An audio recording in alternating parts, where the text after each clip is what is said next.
दुकानदारन सवाल कयो मौला अली शेरे खुदा का साईं वा केड़ी जमीन आ जे जिंदगी में हिकड़ो दफो सिज ॾिठो वरी क़यामत ताईं सिज न ॾिसंदी वा केड़ी जमीन आ साईं फरमायो त जॾहिं हज़रत मूसा अलैहिस्सलाम फिरौन खां पंहिंजो लश्कर वठी ॿिए पासे रवानो थियो त साईं जे लश्कर में मर्द औरतूं जवान पोड़ा नंढा वॾा सभिनी जो तइदाद 6 लख हुयो 6 लख जो काफ़िलो हो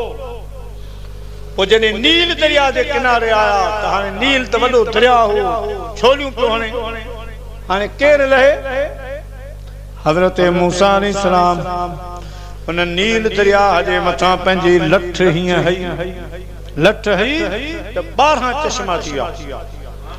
12 रास्ता निकरी आया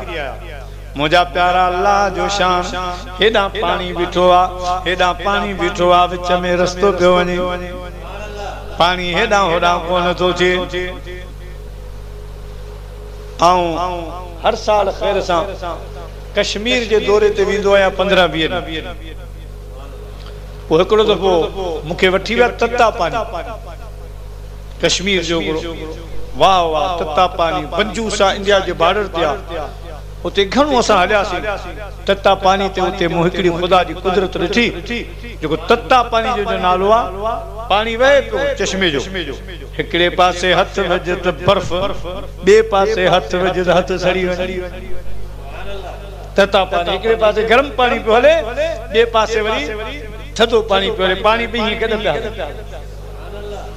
अजीब रंगा मुंहिंजे रब करी वियो प्यारा मुसलमान भाइरो पानी भीजी वियो साईं जा 12 कबीला हा मूसा कलीमुल्लाह सां गॾु हर कबीले जे लाइ जुदा जुदा रस्तो ठही वियो साईं जा कबीला गुजरी आ वो जो पानी हिय थियो न वा हेठ जमीन उन सिज जो नजारो कयो सिज ॾिठो नील दरिया जो पानी सुकंदो न आहे मुंहिंजा प्यारा उन ज़मीन जो आसमान जे सिज जा शुआ ॾिठा सिज खे ॾिठो वरी उहा क़यामत वरी पानी पानी सां मिली वियो मुंहिंजा प्यारा रस्ता ख़त्म थी विया हज़रत मूसा अलैहिस्सलाम पंहिंजे लश्कर खे वठी उतां गुजरी